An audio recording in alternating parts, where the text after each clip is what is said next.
So Patreon has not been paying as well as we have hoped. So we've decided to rob banks, but then we've decided that that actually requires effort. And so we just decided to throw some shares at Payday 2 from Overkill, a Starbreeze studio. It's on the Diesel Engine 2.0. You can pick it up for around $20. It's on crazy sale, and I think they're having a free weekend too. So you can pick that up for dirt cheap if you're catching this live. If you're not watching us live, well, you should be. We also got the Chair Acquisition. Oh, whatever. It's what is it? Payday 2 is an action-packed 4-player co-op shooter that once again lets gamers don the masks of the original Payday crew as they descend on Washington D.C. in an epic crime spree. Whatever. Chair Acquisition. 1 chair means that it's garbage. 2 chairs means that it's meh. 3 chairs means that it's awesome-ish. And 4 chairs means that it's awesome proper. We also got a categories of Doom mixed with the working shiny sounds, controls, and fun that we're going to throw these various chairs at. So let's kick this off. Then, did Payday 2 make with the working?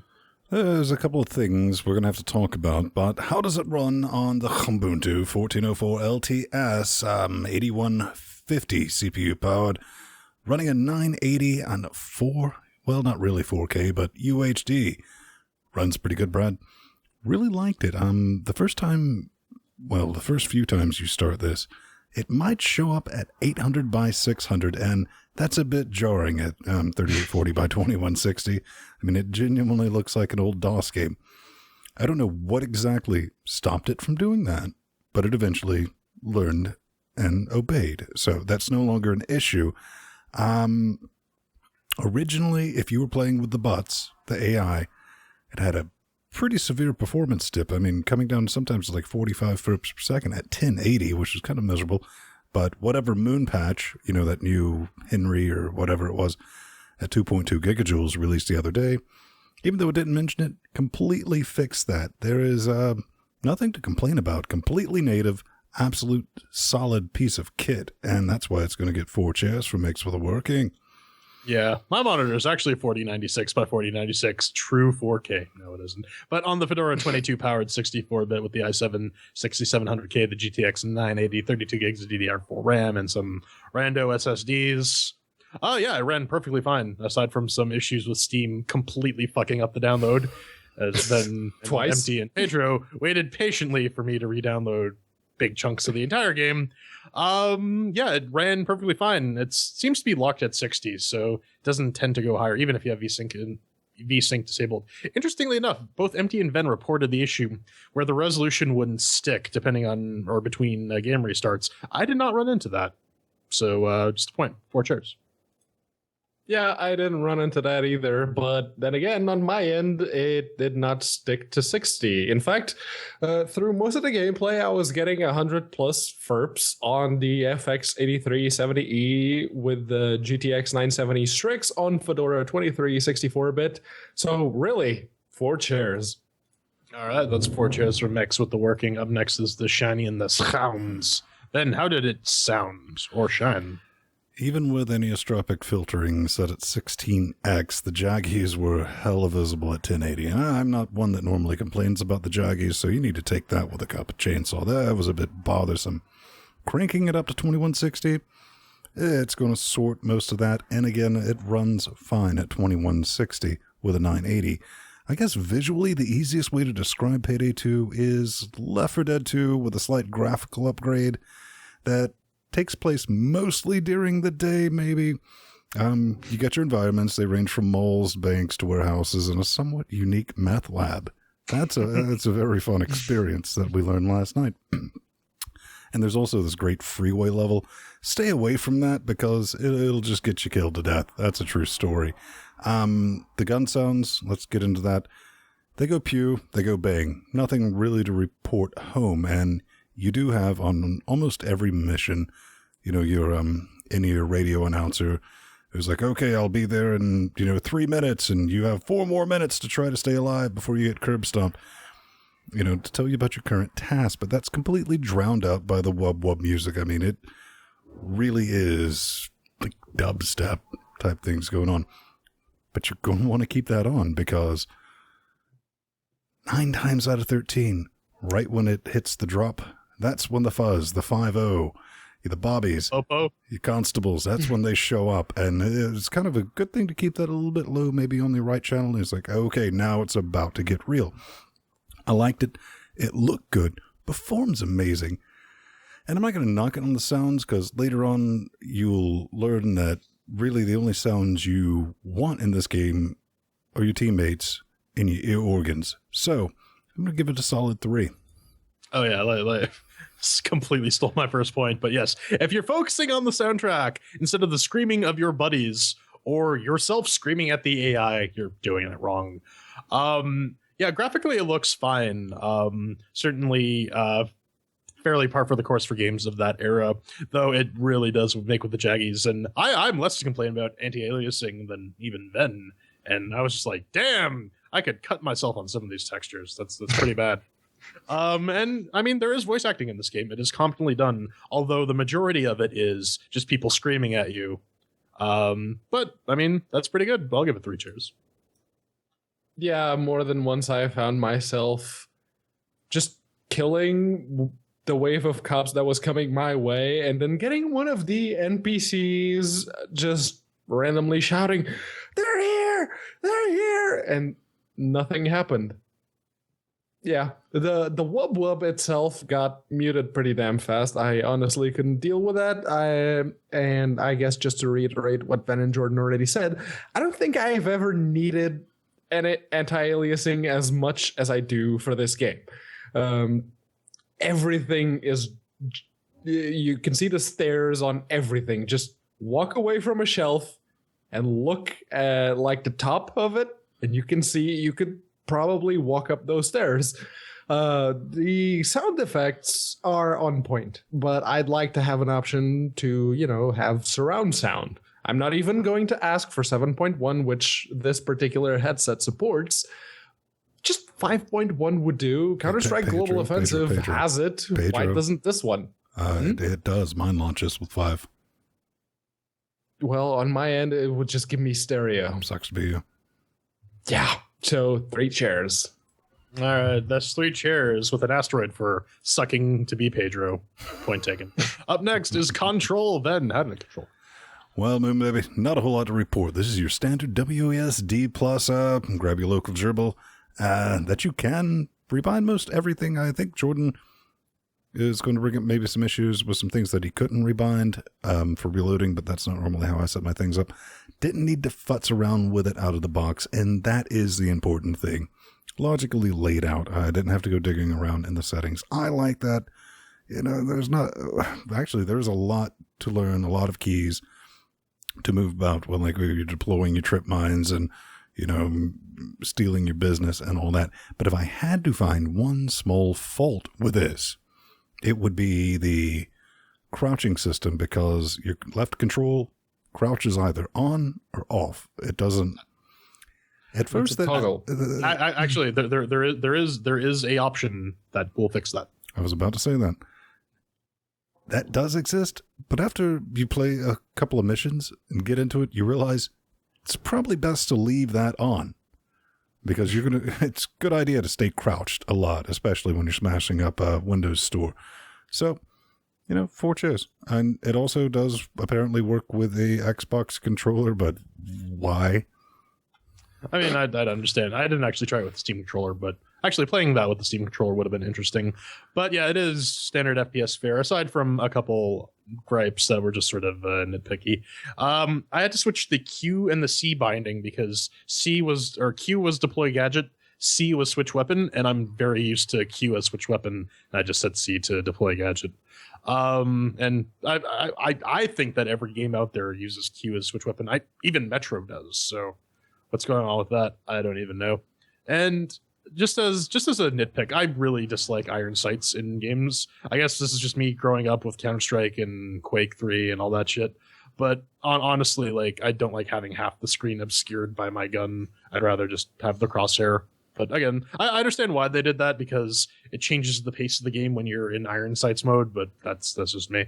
So I'll give that 4 chairs. No real issues. Everything worked fine. Yeah. It has rebindable controls and a mouse sensitivity slider that actually works.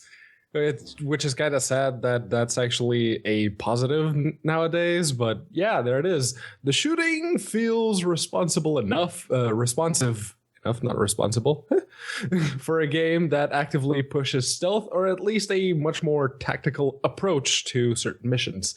As someone who plays a lot of Counter-Strike Global Offensive, I don't particularly like the shooting in this game, but more on that later. For the controls, I really can't find anything to fault this game with, so 4 cheers.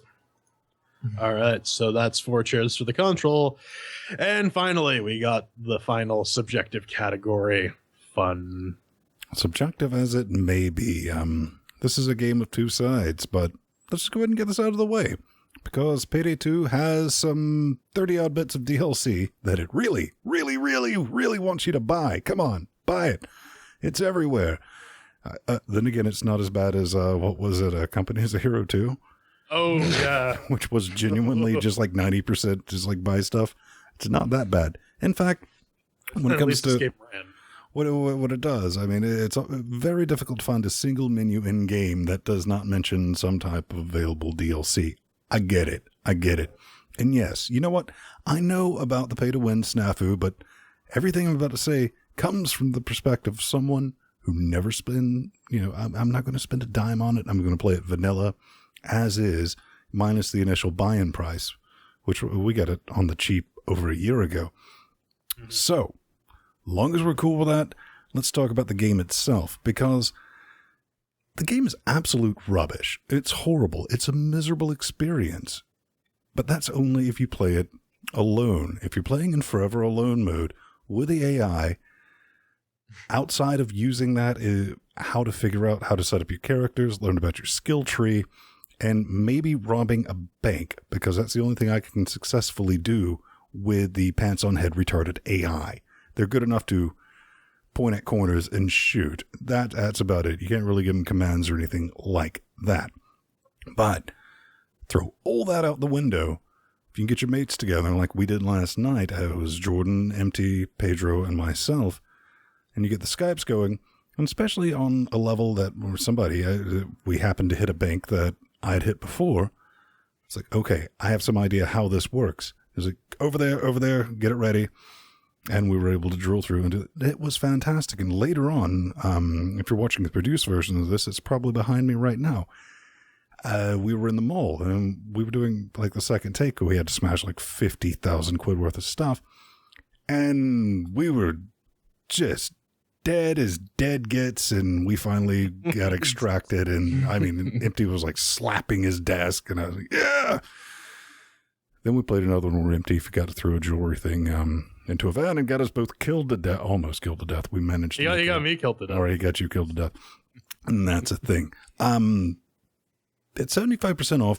I can't imagine even then buying this unless you have a group of people to play it with. Playing with randos online, there's no way to coordinate that. I couldn't imagine unless you just knew the game inside out. Not a fan of almost every screen showing up, especially like weapons inventory and bits like that saying DLC, DLC, DLC. It's like, oh, what I would like to progress this is like, well, you need this DLC from this game or what. It's like, don't care. Vanilla like that, if you got some people you just want to get together and have some fun with, worth it. 75% off. Pick it up on the off chance that you make some friends. So, yeah, I'm definitely going to give this a solid 3 chairs with an asteroid, just because single player, it's horrible. If you're going to play in Forever Alone mode, don't even waste your time. Yeah. I mean, yeah, this game does get its 3 chairs. That's what I'm going to give it. For one fact and one fact alone, multiplayer with your friends is ridiculously fun. The game basically boils down to Left 4 Criminal, because you take your Left 4 Dead template and you basically supplant cops or zombies with cops. The single player is severely lacking. I mean, I wanted to play multiplayer first because I knew this is at its core a multiplayer game. The single player just does not stack up. The bots are just completely retarded. I tried doing a mission where you had to like steal some gold, and I almost made it through, except for I couldn't find a smoke bomb. And if I had some sort of dispatch control for the AI, I would have pulled it off. But instead, I got to do all this shit by myself while they just go herp derp shoot shoot. I mean, the game is actually really deep, despite the massive amount of pay-to-win shit. There's a fairly deep customization system that you can determine what kind of robber you're going to be. We were can get spending like 20 minutes in inventory before doing a loadout. Oh yeah, no, that is totally a legitimate thing. There's like weapon mods, there's character mods. You can like reconfigure your character on the fly before a mission, which is pretty neat. There are various masks. There's a lot of stuff in this game. Like if you want to take the time and play through it with your friends, there's a lot of game to go through. But a lot of this stuff, like I said, is locked behind DLC. It's so much DLC, and if you didn't buy like the special cross promotion shit, don't even bother. That's where all the interesting shit is. Joining the Steam group for this game does actually get you some stuff, but it's not cool. And despite all this, I had a blast playing with Empty Ven and Pedro.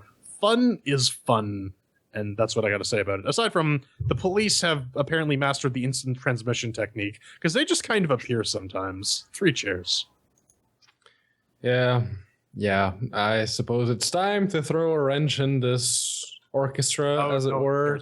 I've been singing with the choir this whole time, and now it's time for me to go off script.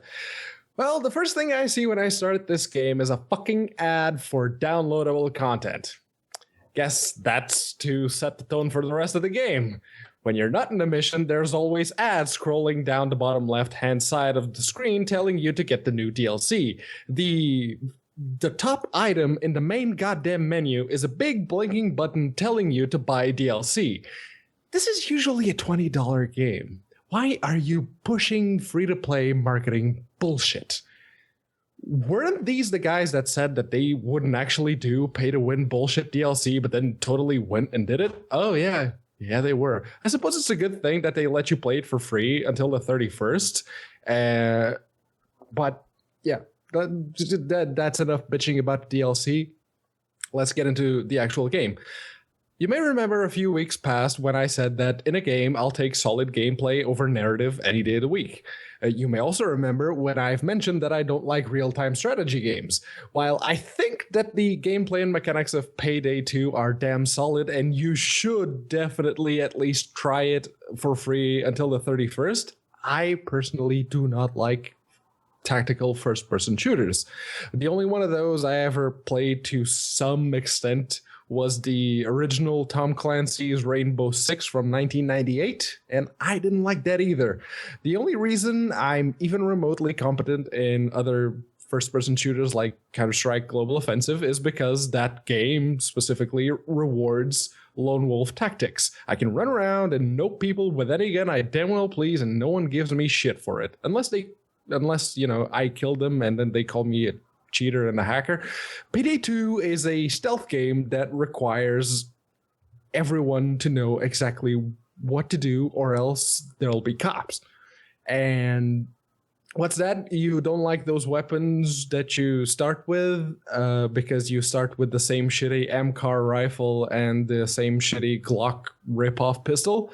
You don't like those weapons? Maybe you'd rather have a shotgun or a sniper rifle in order to be useful. Well, hope you have some friends to carry your picky ass over a couple of missions so you can buy those weapons. Or, drop some actual money on the bullshit DLC. No, back Pedro. We're done with that. Okay.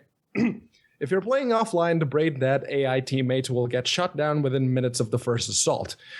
Forget getting into an online game with randos, like Ven and Jordan already mentioned. You'll get kicked almost immediately until you're anywhere north of level 20. I did not have fun with this game. Even while I was playing with Ven and Jordan, I didn't like it. Wouldn't share. All right. Well, let's back up the ambulance a little bit, because that's 2 chairs for fun, and if we total all this up, we still get a 3-chair game. So, final thoughts, gentlemen? There is one. Go ahead. There is just one very good thing that came out with this particular Linux release. It's yet another engine that now supports DOS, and judging by how good this port was, I'm looking forward to other kinds of games that may come with it. If I had to say one thing, is I think one of the reasons I like this game is something that we were slowly learning last night, is even in team mode, is maybe I'm thinking a bit sideways, was like this would be a really good thing to put, one line of us playing, because this game rewards you for you genuinely have to do teamwork and work coordinated efforts, and it's not about going in guns blazing. That's the quickest way to get killed to death in this game, period. It rewards you for using a little bit of stealth and common sense, you know, like maybe pulling off a heist would. I don't know. Jordan? God damn it, Empty. You throw the fucking bag in the van and then we leave. You don't, oh, we're gonna run around and shoot cops. Fucking Empty, seriously. No, I mean, this game, I enjoyed it. If you don't have friends, you're probably not going to enjoy playing this game because the single player is garbage. Pick up a 4-pack, find some people on the street and say, hey, we're playing video games together, and then lock them in your basement and never let them go. But yeah, I can see why there would be some definite hate for the game. And Strider and Chatroom brought this up to counter Pedro's point. There isn't really any game outside the Payday series that actually uses this engine, but it still means that future efforts from this company It's a will diesel probably engine, come out man. on Linux. Yeah. Yeah.